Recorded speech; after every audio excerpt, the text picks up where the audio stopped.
जय सिया राम सभी को। आज हम आपको वाल्मीकि रामायण के अयोध्या कांड के अध्याय 15 के भाग 2 की कहानी सुनाएंगे। अब तक हमने सुना कि महारानी कैकेयी ने महाराज दशरथ से कहा है कि भरत को तो राज्य दे दिया जाए और रामचंद्र जी को 14 साल का वनवास, परंतु पूरा राज्य यह इंतजार कर रहा है कि कब राम जी का राज्य अभिषेक होगा। और मंत्री सुमंत्र जब राजा जी को जगाने के लिए गए तो महाराज दशरथ ने मंत्री सुमंत्र से कहा है कि तुम जाओ और रामचंद्र जी को बुला के लेके आओ।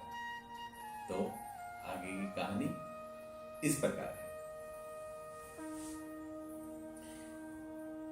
इस प्रकार राजा दशरथ ने जब सुमंत्र को फिर उपदेश दिया कि तब वो राजा की वह आज्ञा सुनकर सिर झुकाकर उसका सम्मान करते हुए राजभवन से बाहर निकल गए। वे मन ही मन अपना महान प्रिय हुआ मानने लगे। राजभवन से निकलकर सुमंत्र ध्वजा पताकाओं से सुशोभित राजमार्ग पर आ गए। वे हर्ष और उल्लास से भरकर सब और दृष्टि डालते हुए शीघ्रता पूर्वक आगे बढ़ने लगे। सुमंत्र का मार्ग में सब लोगों के मुंह से श्री राम के राज्याभिषेक की आनंददायी बातें सुनते जा रहे थे। तदंतर सुमंत्र को श्री राम का सुंदर भवन दिखाई दिया, जो कैलाश पर्वत के समान श्वेत प्रभा से प्रकाशित हो रहा था। वह इंद्र भवन के समान दिव्य था। उसका फाटक विशाल किवाड़ों से बंद था। सैकड़ों वेदिकाएं उस भवन की शोभा बढ़ा रही थी। उसका मुख्य अग्रभाग सोने की देव प्रतिमाओं से अलंकृत था। उसके बाहर फाटक में मणि और मूंगे जड़े हुए थे।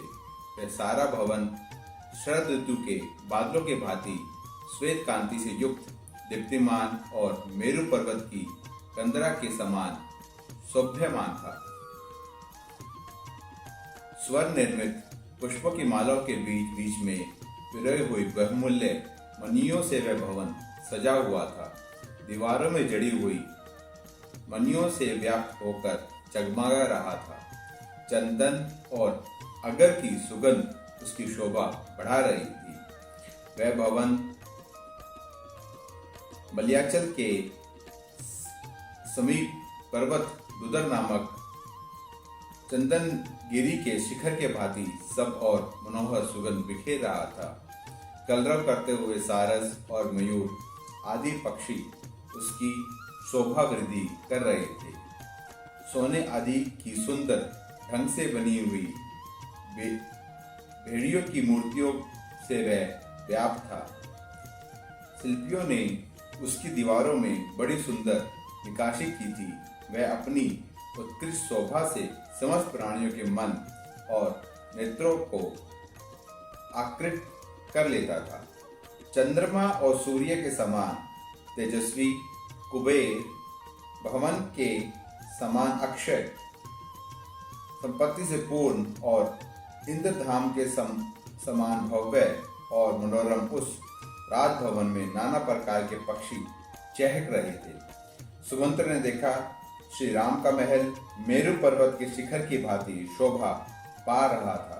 हाथ जोड़कर श्री राम की वंदना करने के लिए उपस्थित हुए असंख्य मनुष्यों से भरा हुआ था। भांति भांति के उपहार लेकर जनपद निवासी मनुष्य उस समय वहां पहुंचे हुए थे।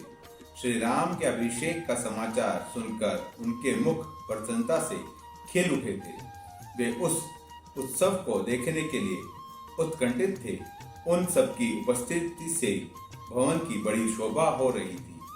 वह विशाल राजभवन महान मेघखंड के समान ऊंचा और सुंदर शोभा से संपन्न था। उसकी दीवारों में नाना प्रकार के रत्न जड़े गए थे और कोबड़े सेवक से वह भरा हुआ था।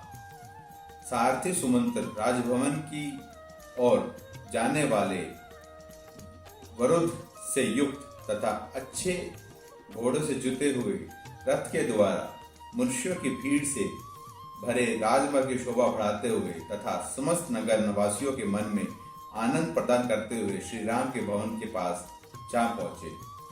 उत्तम वस्तुओं के प्राप्त करने के अधिकारी श्री राम का वह महान समृद्धिशाली विशाल भवन सचिपति इंद्र के भवन की भांति सुशोभित होता था।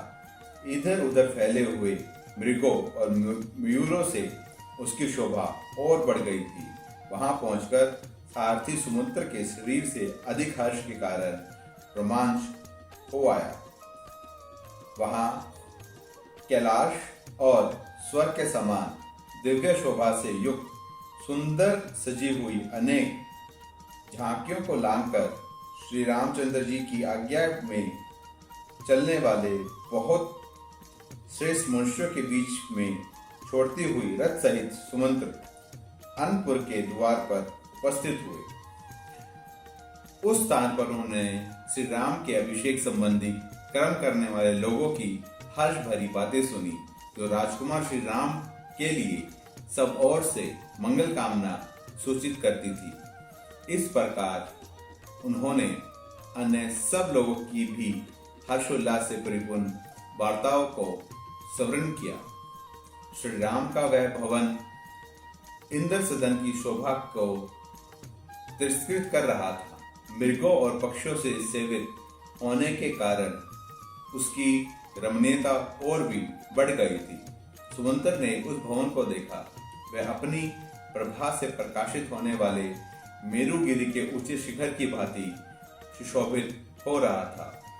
उस भवन के द्वार पर पहुंचकर सुमंत्र ने देखा श्री राम की वंदना के लिए हाथ जोड़े उपस्थित हुए जनपदवासी मनुष्य अपनी सवारियों से उतरकर हाथों में भांति भांति के उपहार लिए करोड़ों और पार्थियों की संख्या में खड़े थे, जिससे वहां बड़ी भारी भीड़ लग गई थी।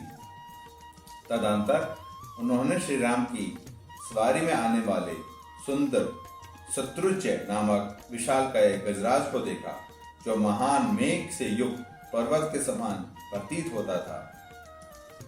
वह अंकुश से काबू आने वाला नहीं था। उसका वेग शत्रुओं के लिए अत्यंत असहाय था। उसका जैसा नाम था वैसा ही गुण भी था।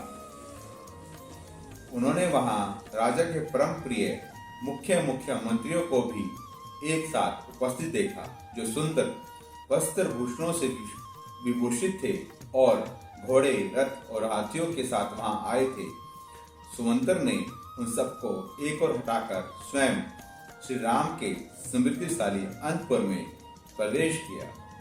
जैसे मगर प्रचुर रत्नों से भरे हुए समुद्र में बेरोक टोक प्रवेश करता है, उसी प्रकार सारथी सुमंत्र ने पर्वत शिखर पर आरूढ़ हुए अविचल मेघ के समान शोभायमान विमान के सदृश सुंदर ग्रह में संयुक्त तथा प्रचुर रत्न भंडारों से भरपूर उस महल में बिना किसी रोक टोक के प्रवेश किया। और इस प्रकार अध्याय 15 संपन्न होता है। अब सुमंत्र जी पहुंच गए हैं राम जी को बुलाने के लिए, जहां महाराज दशरथ ने सुमंत्र को भेजा था कि जाओ और रामचंद्र जी को बुला के लेके आओ। इसकी आगे कहानी हम कल सुनेंगे। हम ये चाहते हैं कि वाल्मीकि रामायण की कहानियां सभी सुने, तो आप सबसे अनुरोध करते हैं कि आप हमारे पेज राम लेखन यात्रा को फॉलो कीजिए, ज्यादा से ज्यादा लोगों के साथ शेयर कीजिए और आप सभी लोग सुनते रहिए प्रभु राम की कहानी भक्त मनु की जबानी। जय सिया राम।